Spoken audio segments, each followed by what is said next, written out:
This story needs to be told while I still can. I am 141 years old now, and dying. The cancer started 2 years ago, aggressive and untreatable, but I know what really began killing me in 1963 at the bottom of Bermuda.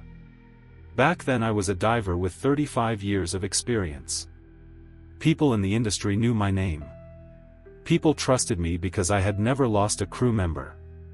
When a job was considered too risky or too technical for standard crews, my phone would ring. I had a reputation built on 3 decades of keeping people alive in places that wanted to kill them. What happened in Bermuda destroyed that reputation and nearly destroyed me. So before we continue, please make sure you leave a like and let us know where you are watching from. Thanks. You do not survive 35 years in deep water work without learning hard lessons. I watched a hull implode at 15,000 feet, killing everyone inside before they could scream. I survived equipment failures that should have been fatal. I made split-second decisions that meant life or death. It means I had been in situations where one wrong decision, one moment of hesitation, one equipment failure would have killed everyone aboard. And it means I had made the right decisions, stayed calm under pressure, and brought my people home alive. Every single time. Until Bermuda. I was methodical by nature, which had kept me alive through situations that killed less careful people.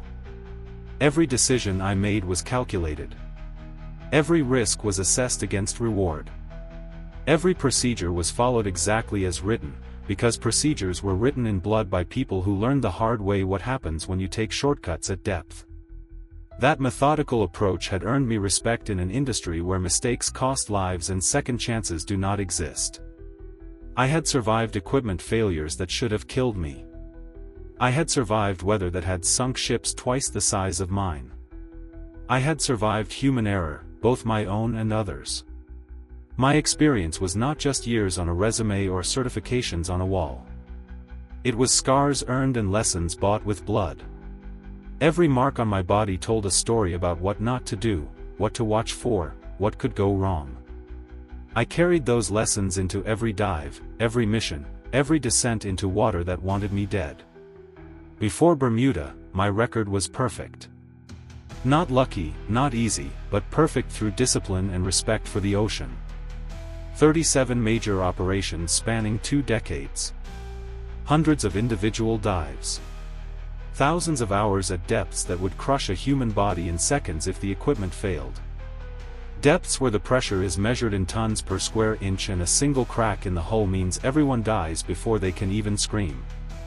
Every single person who descended with me came back alive. That was not luck. That was preparation, training, experience, and a healthy fear of what could go wrong.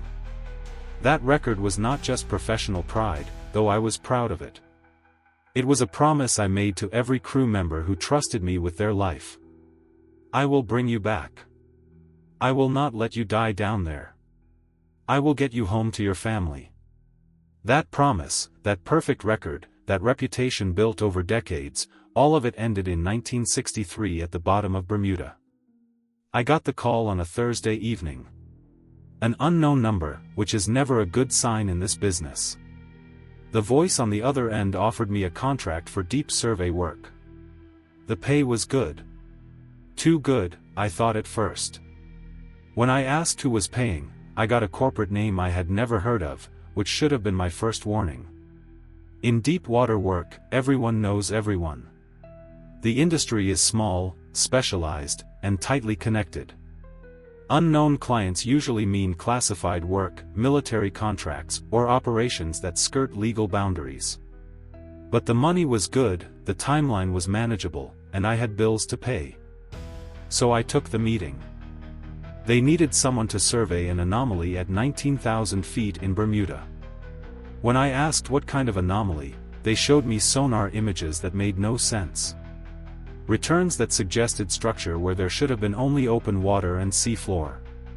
Formations that appeared geometric, almost artificial, in an area that had been surveyed multiple times before and shown nothing.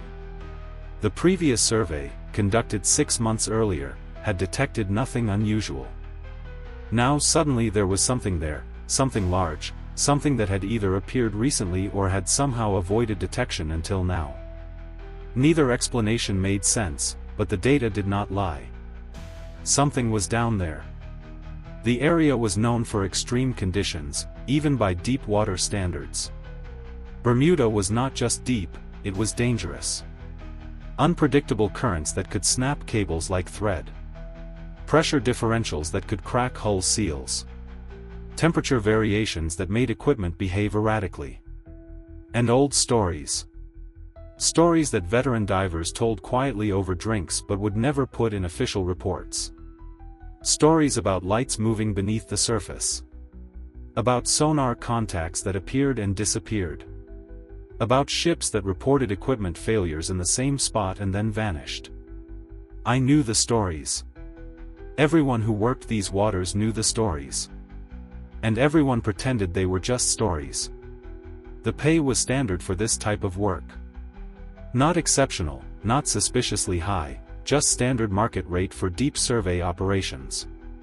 That actually reassured me at the time. Companies that overpay are usually compensating for risks they are not disclosing. Companies that pay market rate are treating it as routine work, which meant they expected it to be survivable.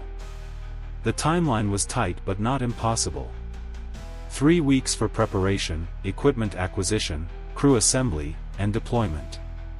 Then 2 weeks on site for the actual survey work. Standard timeline for this depth and complexity. The briefing lasted 2 hours in a windowless conference room that smelled of coffee and anxiety. Charts covered every available surface. Topographic maps showing the ocean floor. Depth contours marking the descent from continental shelf to abyssal plain. Current patterns that swirled in complex eddies. Temperature gradients that showed thermoclines and cold water upwellings. The project manager, a woman in her 50s who introduced herself only as Director Chen, walked through mission parameters with mechanical precision that suggested military background. Descent profile showing our planned route to target depth. Survey pattern outlining how we would map the anomaly. Equipment deployment procedures. Ascent protocol with decompression stops calculated to the minute. Emergency procedures for every conceivable failure mode. Everything was documented. Everything was planned. Everything followed established safety guidelines that had been written and rewritten over decades of deep water operations. On paper, reviewed objectively, this was a routine operation. Complex, yes. Dangerous, certainly. But routine within the context of deep water work. I had done harder dives. I had worked deeper waters. I had survived worse conditions. This should have been manageable. But there were gaps in the briefing, blank spaces in the documentation that bothered me in ways I could not immediately articulate. Questions that got deflected or answered with technically accurate but fundamentally evasive responses. Why this specific location at this specific time? What exactly had the previous survey mission detected that prompted this expensive follow-up? What happened to that crew? Why were the confidentiality requirements so strict, with non-disclosure agreements that included criminal penalties for violations? I asked these questions directly.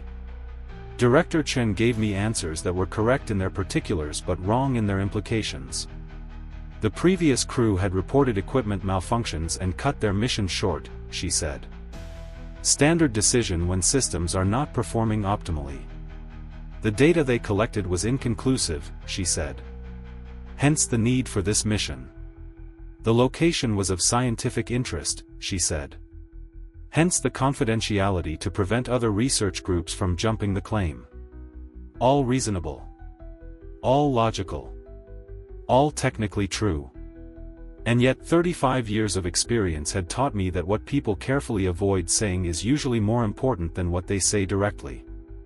But the money was good, my bills were real, and my pride said I could handle whatever complications arose. That pride, that confidence in my own abilities, was a mistake that almost cost me everything. The crew assembled 4 days before departure in a waterfront hotel that catered to commercial diving operations. Rodriguez handled navigation and had worked these waters for 15 years before I ever set foot in them. Tall, weathered by sun and salt, with hands scarred from rope and cable work. They had that particular economy of movement that comes from spending years in confined spaces where wasted motion means bumping into equipment or crew. They checked everything twice as a matter of habit, then checked it a third time before signing off, which made them slow but reliable in exactly the way I needed. We had worked together on 2 previous operations that had gone smoothly, which meant we had established communication patterns and mutual trust. Not friendship, exactly. You do not need to like someone to trust them with your life at depth. You just need to know they will do their job exactly as they should, every time, without fail. Chen managed systems and technical operations.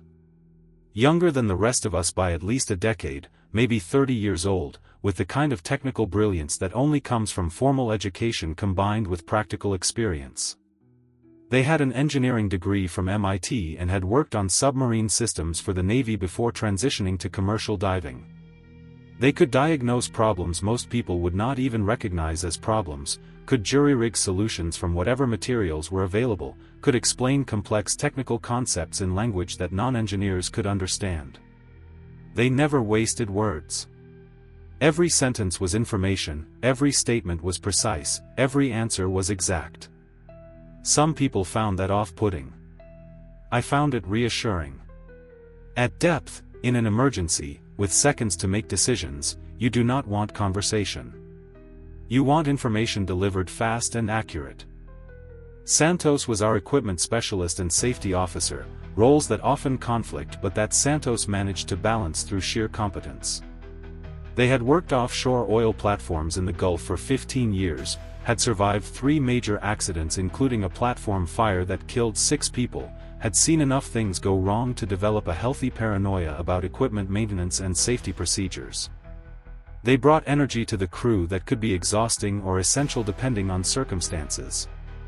Where Rodriguez and I were cautious and measured, Santos was enthusiastic about the technical challenges. That enthusiasm, that genuine excitement about solving difficult problems, kept morale up during the long preparation phase. In the end, it made no difference. Enthusiasm does not matter when you're trapped at depth with failing systems and something outside that should not exist. We spent 3 days running through procedures together, longer than strictly necessary but time well spent. Communication protocols practiced until they became automatic. Emergency responses drilled until muscle memory took over. Equipment redundancies checked and double-checked. Everyone knew their role. Everyone understood the risks. Everyone believed we were adequately prepared. The vessel we would use was a proven design, a deep submergence vehicle that had logged thousands of safe dives to comparable depths. Hull integrity rated to 40,000 feet with safety margins built in. Life support systems with triple redundancy. Communications equipment with backup systems and backup systems for the backups. Navigation with GPS, inertial guidance, and acoustic positioning. Every component was tested, certified by multiple regulatory agencies, and tested again before we loaded it aboard the support ship. The night before departure, I found myself unable to sleep despite exhaustion from 3 weeks of intensive preparation. Not from nerves exactly, though pre-mission anxiety is normal and even healthy in this line of work. A certain amount of fear keeps you sharp, keeps you from getting careless, keeps you focused on the fact that everything you are about to do could kill you if you make a mistake. But this felt different. Heavier. More specific. Like standing at the edge of something permanent and irreversible. My body was trying to tell me something my mind refused to hear, sending signals I had learned over decades to recognize and respect. I had felt this before dives that went wrong. I had felt this before equipment failures that nearly killed people. I had felt this before decisions that I later regretted. But in the moment, with the contract signed, the crew assembled, the equipment loaded, the support ship waiting, turning back felt impossible. The momentum of the operation carried me forward despite my instincts screaming at me to stop. Looking back now, that was the critical mistake. Not the descent. Not the discovery. Not the emergency ascent. The mistake was ignoring my body when it tried to warn me that we were going somewhere we should not go, to see things we were not meant to see, to learn truths that would destroy us. The descent began at dawn with clear skies and calm seas, conditions that would not last but that gave us a perfect weather window for the critical first phase. We sealed the hatches with final checks on every seal, every O-ring, every mechanical linkage. Ran through the pre-dive checklist one final time. Committed to going down. That moment of commitment is always significant in deep water work, the moment when you cross from surface where rescue is possible to depth where you are alone. Once you start descending past a certain depth, 5,000 feet or so, turning back becomes as dangerous as continuing forward. The decompression required for ascent takes time, uses life support resources, exposes you to risks that increase with every additional ascent and descent cycle. So you commit. You go all the way down, complete your mission, and then you come back up. There is no changing your mind halfway. We went down in stages, stopping every 1,000 feet for equalization and comprehensive system verification. The water changed color gradually at first, from surface blue-green to deeper blue, then to blue-gray, then to gray, and finally to black. Light dies gradually in water. The reds disappear first, absorbed by the water within the first 30 feet. Then oranges go at 100 feet. Yellows fade by 300. By 5,000 feet you are in a perpetual twilight, a dim blue-gray gloom where your eyes strain to see anything at all. By 10,000 feet you are in absolute darkness broken only by your instrument lights and the external floods. The transition is gradual enough that you do not notice it happening, and then suddenly you are in complete black water with no reference point except depth gauges telling you how far down you have come. Temperature dropped from surface warmth to near freezing in less than 2 hours of descent. From 70 degrees Fahrenheit at the surface to 35 degrees at depth, right at the edge of where sea water freezes. The hull groaned and creaked under mounting pressure, sounds that are normal and expected but that never stop being deeply unsettling. Metal under pressure makes noises that you feel in your bones, in your teeth, in the joints of your hands. Deep pops and groans as the hull flexes microscopically under forces that are trying to crush it into a sphere. You learn over time to distinguish between normal stress noises and dangerous sounds, between creaks that mean everything is working as designed and sounds that mean something is failing and you need to abort immediately. The sounds we were hearing were normal, textbook examples of how a properly designed hull responds to increasing pressure. But they were still ominous, still disturbing, still reminders that we were descending into an environment actively hostile to human life. By 12,000 feet, we were in complete darkness except for our instruments and external lights. The pressure gauge climbed steadily, remorselessly, adding tons of pressure per square inch with every 1,000 feet of descent. At 12,000 feet, the pressure was roughly 5,000 pounds per square inch, enough to crush an unprotected human body instantly, enough to collapse an oil drum into a compact cube of crumpled metal, enough to make every seal and every weld a potential failure point. The hull was rated for this pressure and much more, engineered with safety margins and tested extensively.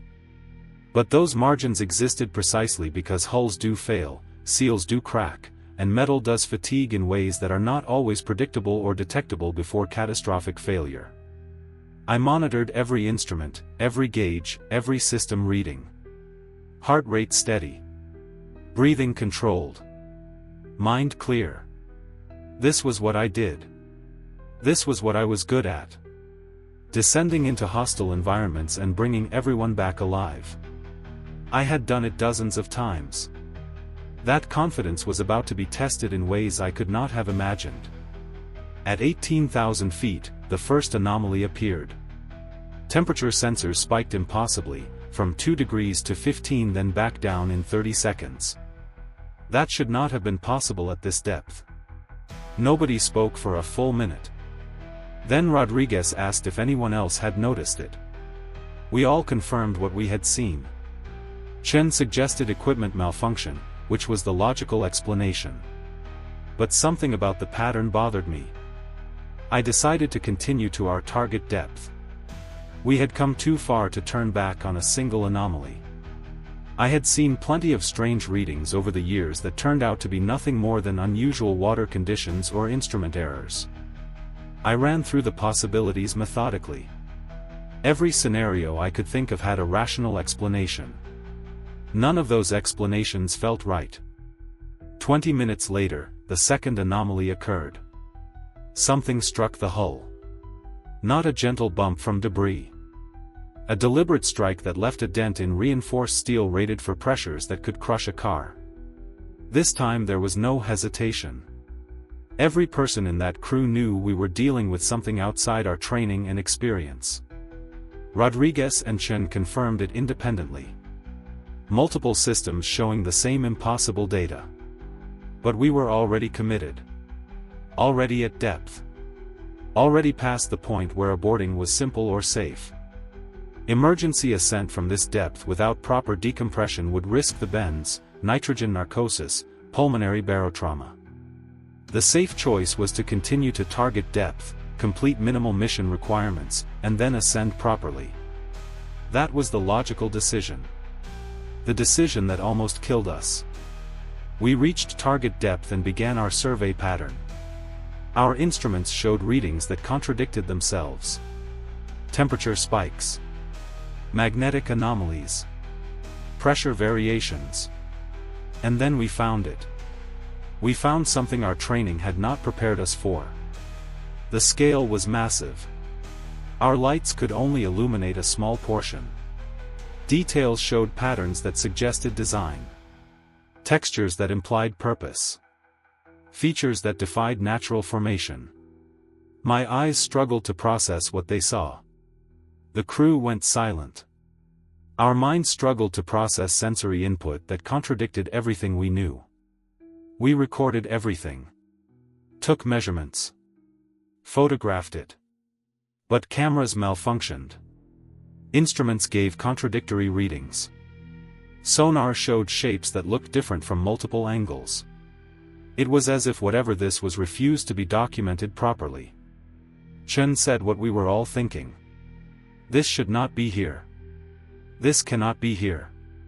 But it was here, undeniably present, undeniably real, undeniably impossible. That is when systems began failing. Not randomly. But systematically, as if something understood our technology and was methodically disabling it.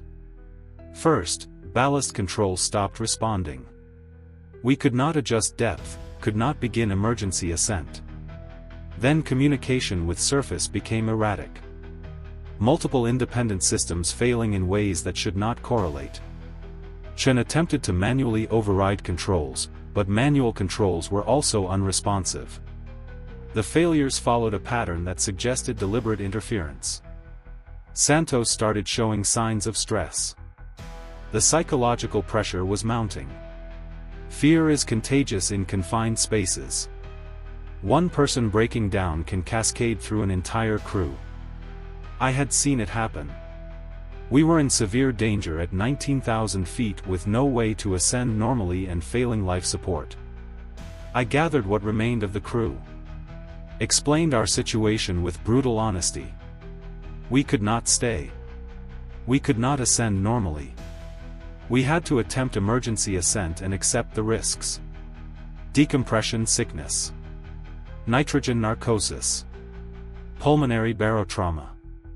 Versus certain death if we stayed. Not a choice really. Just an acknowledgement of reality. The decision to attempt emergency ascent came when oxygen reserves dropped below critical levels. I ran through every option. Every option had extreme risk, but staying meant certain death. We dumped everything. Blew ballast. Activated every system designed for emergency ascent. For 30 seconds, nothing happened. The vessel shuddered. The hull groaned. We were not moving. Then something changed. The resistance we had been fighting against suddenly was not there anymore. We shot upward with acceleration that pushed us against the deck. The ascent was chaos.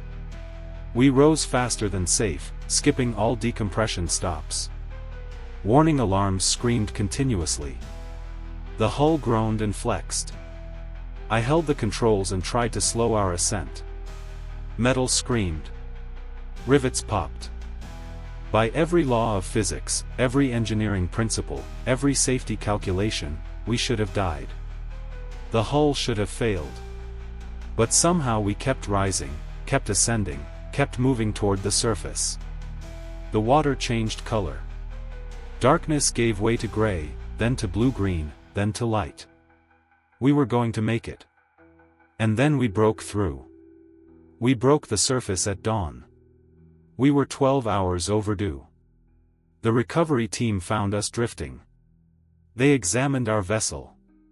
Medical personnel examined us. Officials examined our story. We told them everything. Told them about the descent, the anomalies, what we found, the system failures, the emergency ascent. Everything. Every detail. They wrote it all down with faces that revealed nothing. The official debrief took 3 days. They separated us for interviews, looking for inconsistencies. They were trying to catch us lying or mistaken or suffering from nitrogen narcosis. But our stories matched. The physical evidence supported what we said. The final report cited equipment malfunction, human error, stress-induced perception distortion. Every impossible thing we saw was explained away. The data we recorded was classified. We were told to never speak of what happened. I tried to keep diving after Bermuda. Made it through 2 more operations before I broke. The third dive, at 8,000 feet, I had a full psychological breakdown. They had to sedate me and bring me up early. My career was over. The other crew members dealt with it differently. Chen disappeared 2 years later. Left a note saying they were going inland, as far from the ocean as geography allowed. Nobody has heard from them since.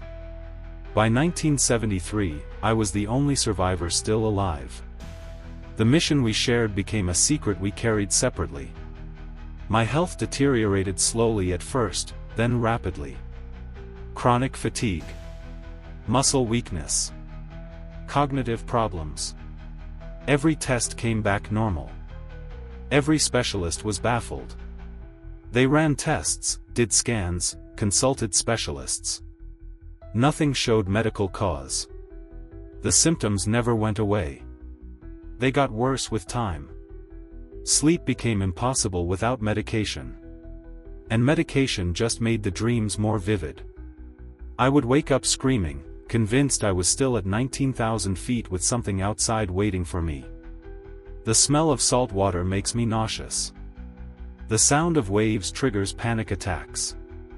I moved to Arizona, about as far inland as I could get, and I still feel it sometimes. The knowledge I carry has no value because I cannot share it. The truth I know has no power because nobody believes it. I am alone with memories that will not fade. That was 61 years ago. I am 141 now. The cancer started 2 years ago. Aggressive. Untreatable. The doctors do not understand why it is not responding to therapy. I understand. What started in 1963 is finishing now. I wish I had turned back. I should have listened to the warnings. I ignored my instincts. I led my crew into danger. I know things humans should not know. The truth is a weight I cannot set down. What I learned cannot be unlearned. I am telling this story because others need to know. The coordinates are in classified records somewhere. Eventually someone will go back. Maybe they already have. I hope they are smarter than we were. They should turn back. Do not go there. Some places should remain unexplored. I am telling you this story because the coordinates still exist in classified files somewhere. Someone will eventually go back to Bermuda. Maybe they already have. Maybe right now there is a crew descending to 19,000 feet, seeing what we saw, learning what we learned. I hope they are smarter than we were. I hope they turn back when their instincts scream warnings. But they probably will not. Nobody ever believes these stories until it is their turn to live one. The ocean does not forgive. It does not forget. And it never lets go of what it takes.